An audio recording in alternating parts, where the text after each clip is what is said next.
आपको राजधानी भोपाल से दिखाते हैं मुख्यमंत्री डॉक्टर मोहन यादव कार्यक्रम में क्या कुछ कहना सुनिए। के दिन बलराम जयंती है और कितना सुखद संयोग है। 15 अगस्त को स्वतंत्रता दिवस मनेगा और 16 अगस्त को जन्माष्टमी मनेगी। ये आज के इस अवसर पर मैं प्रारंभिक रूप से अपनी बात इसी के आसपास रखना चाहूँगा। हमारे बीच एफपीओ के लिए माननीय राष्ट्रीय संगठन मंत्री जी माननीय दिनेश कुलकर्णी जी हमारे बीच मौजूद है, माननीय साई रेड्डी जी, माननीय कुमार स्वामी जी, माननीय कृषि मंत्री जी ऐदल सिंह कंसाना जी, हमारे प्रदेश के अध्यक्ष माननीय कमल सिंह आंजना जी, क्षेत्रीय संगठन मंत्री माननीय महेश चौधरी जी, हमारे सचिव एग्रीकल्चर प्रभारी पीएस निशांत बरबड़े जी, इस अवसर पर नीलेश गुप्ता जी मालियम फेडरेशन के डायरेक्टर हैं। इस अवसर पर आप सब, जैसा कि आप सबको जानकारी है, हमारी अपनी सरकार के गठन के साथ ही अपने प्रदेश की विशेषताओं को लेकर के हमने समान रूप से कई सारे सेक्टर में एक साथ काम प्रारंभ किया और उस काम को करते करते जो अपनी प्राकृतिक रूप से परमात्मा ने हमारे प्रदेश के ऊपर जो कृपा की है उसकी विशेषताओं को भी समझने का प्रयास किया। नदियों का मायका है मध्य प्रदेश। 247 से ज़्यादा नदियाँ अपने इस राज्य के अंदर है।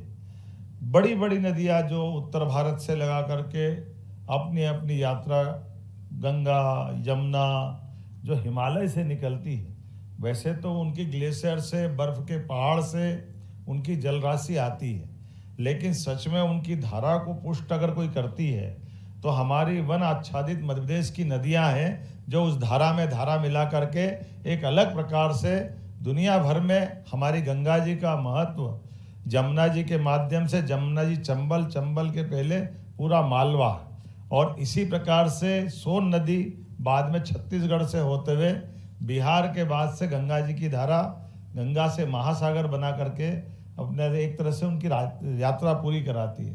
नर्मदा जी, ये सभी क्षेत्रों में तो माननीय दिनेश जी भाई साहब हम बताना चाह रहे हैं कि नदियों के आधार पर हमारे मध्य प्रदेश के अंदर केवल एक अभी नर्मदा जी का जल राशि का उपयोग हमने 2024 तक के एमओयू के आधार पर करने का सिलसिला देखा। ये बात सही कि दोबारा एमओयू होने का मौका आ रहा है, लेकिन ये हमारा पूरा मालवा निमाड़ आज एक नए प्रकार के दौर से गुजर गया है। कहाँ हमारा सिंचाई का रकबा 2002-03 तक केवल 7 लाख हेक्टेयर था। 1956 में मध्य प्रदेश बना, 1947 में ये मालवा और सब मिला करके मध्य भारत जोड़ लो या सीपीएन बरार मिला लो तो केवल 7 लाख हेक्टेयर, और एक हमारी सरकार ने आज 1.5 साल के अंदर 7 लाख हेक्टेयर अपना रकबा जोड़ दिया, केवल 1.5 साल के अंदर, जो उनको 55 साल लग गए थे। और उसके बराबरी 2 बड़े नदी जोड़ो अभियान और प्रारंभ कर रहे हैं। केन बेतवा नदी जोड़ो अभियान, जिसके माध्यम से बुंदेलखंड के हमारे उत्तर प्रदेश के दोनों के मिला के 26 जिले एक नए दौर में पहुंचेंगे। एक और राजस्थान के साथ हमारा पार्वती काली सिंध चंबल योजना से बड़े पैमाने पर नई प्रकार से सिंचाई का रकबा बढ़ाते जा रहे हैं।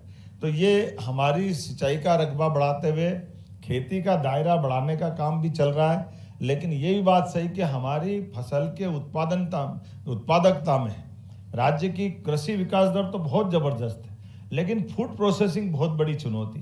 हमारे प्रोडक्ट का 5% भी हम अपनी फूड प्रोसेसिंग पे नहीं कर पा रहे हैं, ये बड़ी चुनौती। और उससे बड़ी एक और चुनौती, उससे भी रास्ता निकालने पड़ेगा। ये जो हमारी यहाँ की जो पहचान है अपने प्रदेश की, वो प्राकृतिक खेती की, जैविक खेती की, ये स्वाभाविक रूप से हमारी बहुत अच्छी खेती की, लेकिन वर्तमान में उत्पादकता की दौड़ में ये चुनौती मिल रही कि हमको ये जो फसल के अंदर केमिकल का, रासायनिक खाद का या अलग प्रकार की जितनी भी दवाइयों का ये जो चुनौती आ रही है, इस चुनौती ने हमको थोड़ा चिंतित किया है।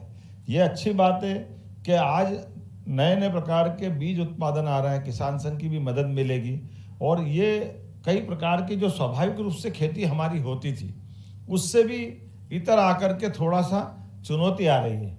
जैसे जो चावल का हमारा रकबा है ही नहीं, वहाँ चावल बढ़ रहा है। चावल से बुराई नहीं है, लेकिन ये चुनौती है, चावल हमारा पानी भी खा रहा है, हमारी बिजली भी खा रहा है, और भूगर्भ जल भंडारण को कब तक जिंदा रखेगा, ये अपने आप में एक चुनौती है। इसी प्रकार से कपास का हमारा रकबा कम हो रहा है, तो कपास का रकबा स्वाभाविक रूप से हमारे यहाँ हजारों साल से पूरा निमाड़ और मालवा का हमारा बेल्ट कपास की बड़ी क्रॉप रखता था। लेकिन आज ये चुनौती है कि कपास के आधार पर तो जिसकी पहचान थी वो कपास का उत्पादकता या कई प्रकार की चुनौती के कारण से, लेकिन अभी जब मैंने सरकार बनाने के बाद इसका देश और दुनिया के अंदर इस माहौल को देखा तो सच में हमारे यहाँ कपास की जो जैविक कपास एक तरह से हमारा माना जाता है। आज दुनिया में कपड़े बनाने के लिए, धागा बनाने के लिए चीन के कपास को पसंद नहीं कर रहे हैं, लेकिन चीन हमारा कपास खरीद के वो अपने नाम से बेच रहा है। वियतनाम में भी ऐसा हो रहा है। तो ये एफपीओ के माध्यम से हम वो सब भी करना चाहते हैं कि हमारे इन उत्पादन को हम बढ़ावा दिलाएं। और अब हमने सरकार के आधार पे भी फूड इंडस्ट्रियों के लिए 3-4 तरह से काम करा। मुझे नहीं मालूम बाकी राज्यों में कर रहे हैं कि नहीं कर रहे हैं। एक तरफ हम किसानों की खेती की आय कैसे बढ़ा सकते हैं, इसलिए उसमें एक एक करके न केवल सिंचाई का रकबा बढ़ा रहे हैं, बल्कि अभी 32 लाख, 2 लाख टेम्परेरी कनेक्शन के, 30 लाख परमानेंट कनेक्शन के किसान हमारे यहाँ है। अभी 5 हार्स पावर पे 53,000 रुपया प्रति 5 हार्स पावर के पंप पे हम सब्सिडी दे रहे हैं। आने वाले समय में ये और बढ़ती जाएगी। तो हम ये चाह रहे हैं कि सोलर पंप के माध्यम से हमारा ये सब्सिडी वाला संकट खत्म हो जाए और किसान अपनी बिजली खुद उत्पन्न कर ले। और अगर वो अपने घर में भी रखता हो तो घर में भी रखे। तो लगभग 32 लाख किसानों को 3-4 साल में हम पंप देकर कनेक्शन उनके दिलाना चाह रहे हैं। उसमें आपकी भी मदद लगेगी, एफपीओ की मदद लगेगी, किसान संघ की मदद लगेगी, ताकि बड़े पैमाने पे एक तरह से किसानों को सोलर पंप हम दे दें। लेकिन दूसरे एक अभियान हमने और लगाया। वैसे तो हम सभी क्षेत्र में समान रूप से किसानों के लिए फूड इंडस्ट्रियां बढ़ा रहे हैं। अभी 3 दिन पहले ही मैंने यहाँ एक भूमि पूजन किया आस्ट्रा के अंदर। अब आस्ट्रा के अंदर विशाल अग्रवाल जी की बड़ी इंडस्ट्री है, वान्या ग्रुप करके, और उनने कहा कि मैं 10,000 से ज़्यादा किसानों की फसल खरीदूंगा, सब्जी, फल, फूल, सभी प्रकार की फसल। ऐसी अभी आगर में एक बहुत अच्छी चिप्स बनाने की अमेरिकन आलू का वो तरीका है, मैं कंपनी का नाम बताऊंगा बाद में, लेकिन बहुत बड़ा एक तरह से वो एक प्लांट डल रहा है।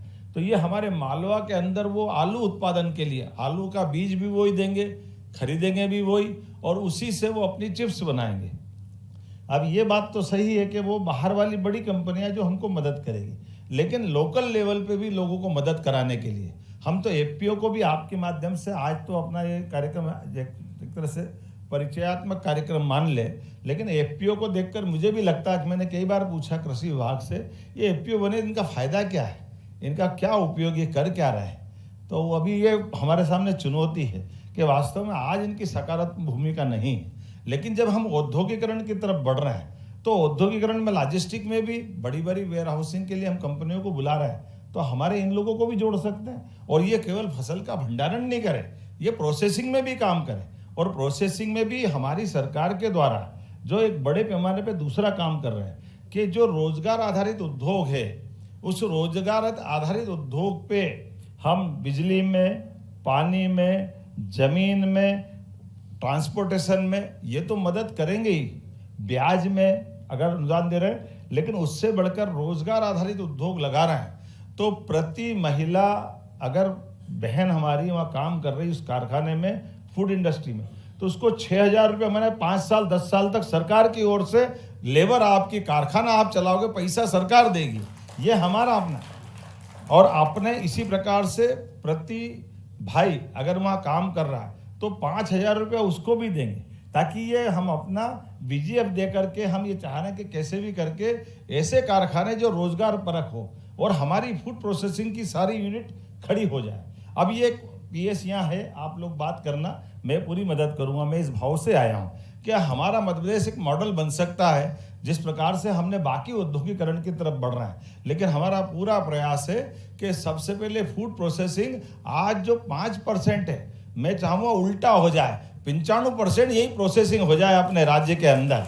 इस तरह से हम चलें, उसमें जो कर सकते हैं 2-3 साल के अंदर किसान संघ पूरी मदद करे, आपके माध्यम से पूरी हमको भारत सरकार से भी मदद लेंगे, हमारी सरकार भी साथ खड़ी है।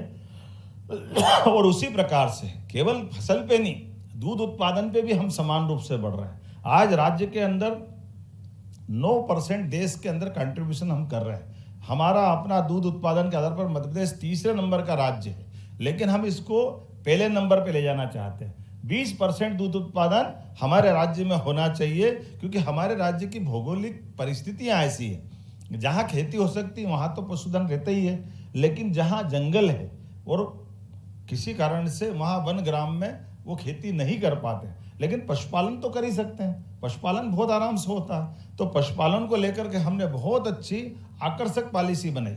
25 गाय या भैंस कोई भी एक व्यक्ति रखेगा तो उसको 42 लाख का ऋण दिलाया जाएगा। उसमें 10 लाख हमारी तरफ से माफ कर देंगे, केवल 30 लाख उसको बैंक में लौटाना है और दूध खरीदने का काम भी हमारा रहेगा।